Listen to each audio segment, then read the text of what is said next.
Hello everyone, guys কেমন আছো তোমরা সবাই? আশা করছি অনেক ভালো আছো।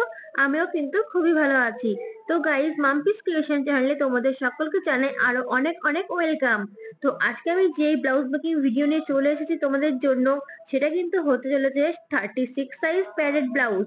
তো গাইস দেখো, আশা করছি তোমাদের কোনো রকম বুঝতে অসুবিধা হবে না ফুল ভিডিও দেখলে। তো আমি এইখানে একটা লাইলিং নিয়ে নিয়েছি, লাইলিংটাকে সাইজ মতন কেটেও নিলাম।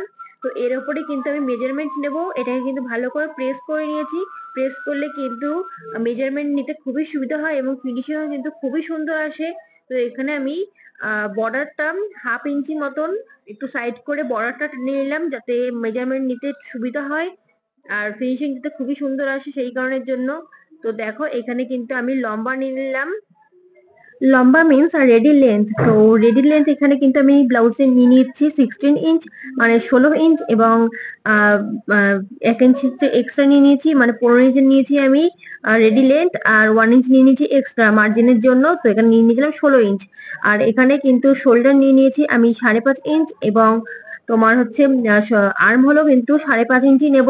1 সুত কি 2 সুত এক্সট্রা করব, যাতে ফিনিশিং সুন্দর আসে এবং আর্ম হোলের শেপটাও কিন্তু সুন্দর আসে সেই কারণের জন্য। তো এখানে আমি ওপরে 1 ইঞ্চ ডাউন করতে ভুলে গেছিলাম, তো সেটা আমি পরে ডাউন করে নিচ্ছি। তো এখানে তোমরা দেখতেই পাচ্ছ, এই যে ওপর থেকে মানে শোল্ডার থেকে আর্ম হোলের দিকে 1 ইঞ্চ মতন ডাউন করতে হবে। এটা সমস্ত সাইজের ক্ষেত্রেই কিন্তু মানে অ্যাভেলেবেল। এটা না করলে তোমাদের কিন্তু ফিনিশিং একদমই ভালো আসবে না, কাজ থেকে ঝুলে পড়ে যাবে, কাজে সেট খাবে না, আর অনেক যে প্রবলেম গুলো হয় সেই প্রবলেম গুলো কিন্তু হবে। সেই জন্য শোল্ডার থেকে 1 ইঞ্চ নিচে, মানে শোল্ডার থেকে নিচে 1 ইঞ্চ ডাউন করে তারপরে কিন্তু আর্ম হোলের মেজারমেন্ট নিতে হবে। আর তারপরে তো দেখতেই পাচ্ছ, এখানে আমি চেস্টের মেজারমেন্টও করে নিলাম। তো এখানে আমি 36 এর যা চেস্ট হবে সেটাকে 4 দিয়ে ডিভাইড করলে যা হবে, আমি কিন্তু এখানে তাই নিয়ে নিয়েছি। আর তোমার হচ্ছে গিয়ে 1.5 ইঞ্চ মতন নিয়ে নিয়েছি এক্সট্রা মার্জিনের জন্য। তো এখানে সেম টু সেম নিচেও কিন্তু আমি ওপরে যা নেবো নিচের থেকে 1/2 ইঞ্চ মতন কম করে নেবো। তো এখানে আমি কিন্তু শোল্ডার নিয়েছি 5.5 ইঞ্চ, এবং চেস্ট নিয়েছি কিন্তু আমি 9 ইঞ্চ। আর ওয়েস্ট পয়েন্ট যেটা হবে, সেটা হচ্ছে চেস্ট পয়েন্ট থেকে 1/2 ইঞ্চি কম করে নিতে হবে, মানে 8.5 ইঞ্চ নিয়েছি, এবং টিকিং এর জন্য নিয়েছি কিন্তু 1 ইঞ্চ। আর 1.5 ইঞ্চ নিয়ে নিয়েছি মার্জিন। চেস্টে যা মার্জিন নিয়েছি, ওয়েস্টেও কিন্তু সেম মার্জিন নিয়েছি।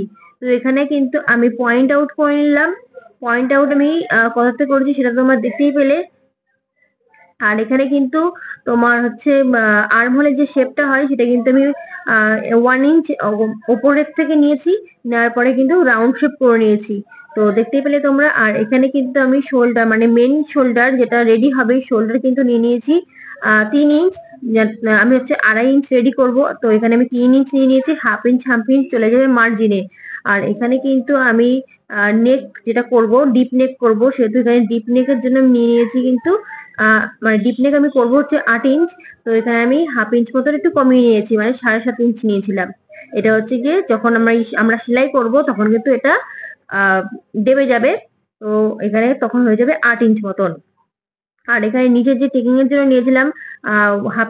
তো এখানে তোমরা দেখতেই পাচ্ছ ওয়েস্ট পয়েন্টে যেটা আমরা 8.5 ইঞ্চ নিয়েছিলাম মেজারমেন্ট, আর তারপর নিয়েছিলাম 1.5 ইঞ্চ এবং 1 ইঞ্চ এক্সট্রা নিয়েছিলাম। সেই এক্সট্রা মার্জিনটা কিন্তু আমাদের এবার মার্কিং করে নিতে হবে, আর এটা কিন্তু টেকিং এ চলে যাবে। তো এখানে টেকিং এর জন্য কিন্তু আমি 1/2 ইঞ্চ করে নিয়ে নিয়েছিলাম, এবং ফ্রন্ট সাইডের দিকে কিন্তু আমি 0.5 ইঞ্চ, এবং যেটা ওপেন রয়েছে ওপেন সাইডে কিন্তু আমি 0.75 ইঞ্চ ডাউন করে নিয়েছি। এটা কিন্তু আমাদের কাটিং এ চলে যাবে। তো এটাকে কিন্তু আমাদের এখন কাটিং করে নিতে হবে সুন্দর করে। আর এটা কিন্তু আমাদের ফ্রন্ট সাইড রেডি হয়ে গেল। তো এরপরে কিন্তু আমি রেডি করব ব্যাক সাইড। তো ব্যাক সাইডে কিভাবে মেজারমেন্ট নিয়ে ব্যাক সাইড রেডি করি সেটাই কিন্তু তোমাদেরকে দেখাবো।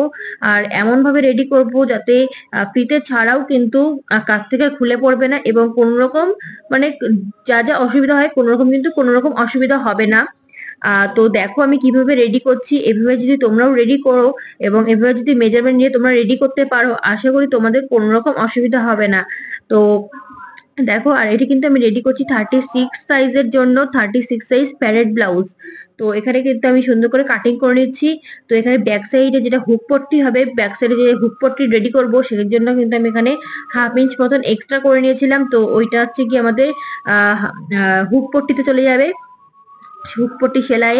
তো এখানে কিন্তু আমি ফ্রন্ট সাইডটা ব্যাক সাইডের ওপরে রেখে সুন্দর করে কিন্তু কাটিং করে নিচ্ছি। সেম টু সেম কাটিং হবে, শুধু 1/2 ইঞ্চ মতন এক্সট্রা হবে। তো গাইজ দেখো, আর তোমাদের যদি কোনো রকম বুঝতে অসুবিধা হয়, আশা করি বুঝতে অসুবিধা হবে না আমি যেভাবে তোমাদেরকে দেখাচ্ছি। যদি তাও বুঝতে অসুবিধা হয় তাহলে অবশ্যই কমেন্ট করো, আমি তোমাদের কমেন্টে রিপ্লাই দেওয়ার অবশ্যই অবশ্যই চেষ্টা করব। তো তারপরে কিন্তু এখানে ব্যাক সাইডে যে আমি শোল্ডারটা করব সেটা কিন্তু আমি নিয়ে নিয়েছি 3 ইঞ্চ। ফ্রন্ট সাইডেও জানিয়েছি, ব্যাক সাইডে কিন্তু সেম টু সেম নেব। তো এখানে আমি 2.5 ইঞ্চ যেহেতু রেডি করব, সেহেতু আমি 3 ইঞ্চ নিয়ে নিয়েছি, 1/2 ইঞ্চ নিয়ে নিয়েছি মার্জিনের জন্য, যেটা আমাদের সেলাইয়ে চলে যাবে। তো এখানে আমি কিন্তু নিচে ডাউন করে নিচ্ছি, দেখো কতটা।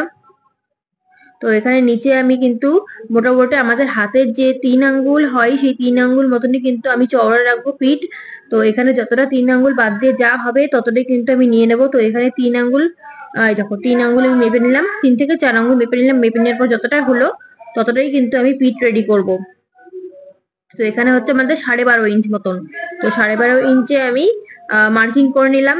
মোটামুটি আমাদের হাতের 3 আঙ্গুল থেকে 4 আঙ্গুল মতন আমি ব্যাক পিট রেডি করছি। আর এখানে 1.5 ইঞ্চ নিয়ে নিয়েছি আরো সাইডে। আর চওড়া রেখেছি আমি 3 ইঞ্চ মতন।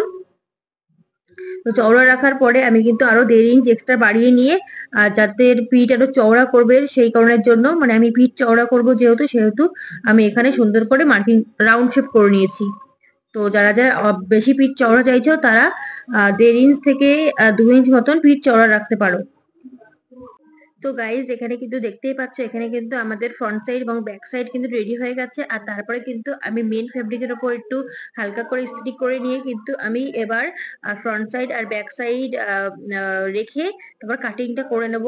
আর তোমরা যদি এরকম টাইপের আরো ভিডিও দেখতে চাও অবশ্যই আমার চ্যানেলটিকে সাবস্ক্রাইব করতে একদমই ভুলো না। তো চ্যানেলটিকে অবশ্যই সাবস্ক্রাইব করো, আরো নিত্য নতুন ভিডিও আসতে চলেছে তোমাদের জন্য। তো এখানে কিন্তু আমরা ব্যাক সাইডটাকে ফ্রন্টে রেখে, তো এখানে তোমরা দেখতেই পাচ্ছ এখানে মেন ফেব্রিকের ওপর কিন্তু আমি লাইলিংটা রেখে কিন্তু আমি সুন্দর করে কাটিং করে নিচ্ছি। আর গাইস তোমরা যদি এরকম টাইপের আরও নিত্য নতুন ভিডিও দেখতে চাও কাটিংয়ের এবং ড্রেস মেকিংয়ের, তো তোমরা আমার চ্যানেলটিকে অবশ্যই সাবস্ক্রাইব করতে পারো। আর এই ভিডিওটি কেমন হয়েছে অবশ্যই আমাকে কমেন্ট করে জানিও।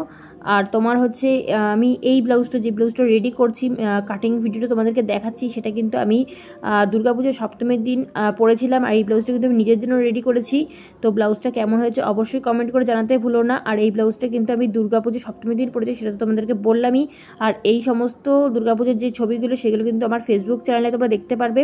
আর এই যে তোমাদেরকে আমি নর্মালি দেখাচ্ছি যে ব্লাউজটা কেমন টাইপের রেডি হয়েছিল। এখানে আমি সুইট হার্ট নেক করেছিলাম এবং গলাতে তোমার হচ্ছে গিয়ে মানে নেকে আমি লেস লাগিয়েছিলাম। তো দেখো ফিনিশিংটা কত সুন্দর এসছে এবং লটকনগুলোও কিন্তু আমি খুবই সুন্দর রেডি করেছিলাম, ফুল ফুল টাইপের।